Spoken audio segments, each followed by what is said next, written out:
Estimated cost of yesterday's collision between two trains at 21 million rands. The chairperson of the board, Khanyisile Kweyama, along with Transport Minister Blade Nzimande, visited the scene of the collision at the Mountain View station in Pretoria. 3 people were killed and an estimated 300 injured, 80 of them seriously. Nzimande has called for Prasa to be held accountable for the accident, and a preliminary investigation has found that the cause of the collision may be due to cable theft. And we are going to cross once again to our reporter Patricia Fasahi for the latest on this story. Patricia is in the Pretoria North Station, and that's where the alternative plans have been made for train commuters. So we will, of course, be crossing to Patricia to find out what the general feeling amongst commuters are. Patricia, it's over to you.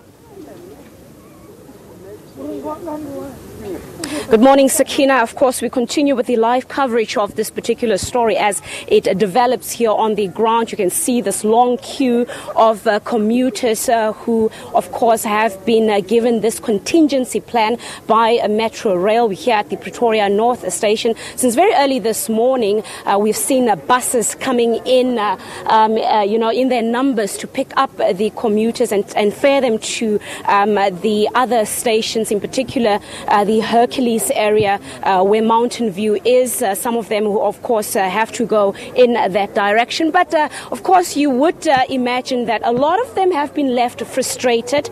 Major delays, of course, things not going exactly as they were hoping for. So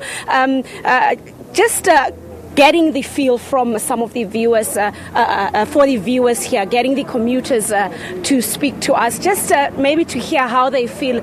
Mama, obviously it's not going to be an easy one. Sir, would you like to share your feelings in terms of standing here? How have you been affected? You can't get a train, you have to be here. I was waiting the train. Mara, I get choice because I get a chalet down a taxi. Like Bona, Khanyisile Kweyama past 3. Since 3 o'clock we'll go stationing. And then August confika American car lefe. So on 2 man waiting. I don't know what so. Yeah.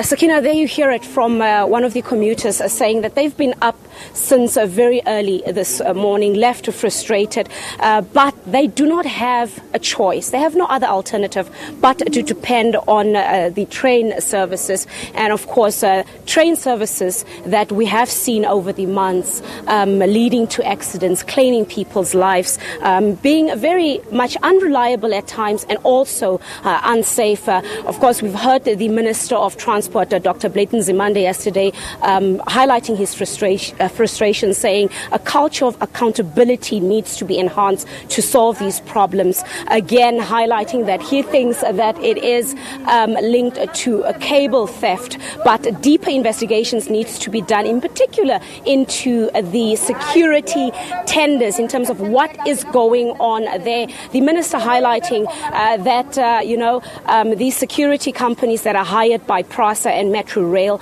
treat the rail service in the country as ATMs. They're not doing what they're supposed to do, and as a result we find ourselves with these shocking accidents that claim lives.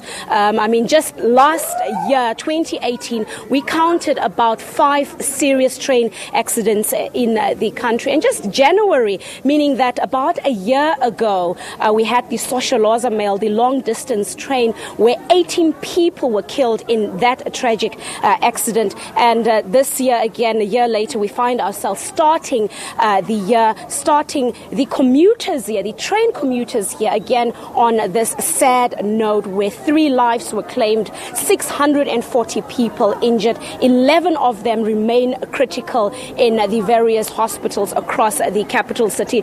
You can see, of course, it seems like it is orderly. It's been going smoothly, no chaos. It is a very calm atmosphere that prevails here at the Pretoria North Station. station, but one cannot miss the sentiment from the commuters. Left frustrated. Some of them saying that they'll be arriving late at work. You heard the gentleman here saying that he might be arriving at work at around 11 o'clock. So this means that their jobs are also on the line. And later on, we'll be speaking to Metrorail again to find out whether they will be solving this problem as speedily as possible, and whether that train line at the Mountain View station will be opened by the end of today. We'll bring you more updates later in the program. Sakina, it's back to you. Oh, thank you so much, Patricia Fasachi in the north of Pretoria there, and we'll track that story throughout the day.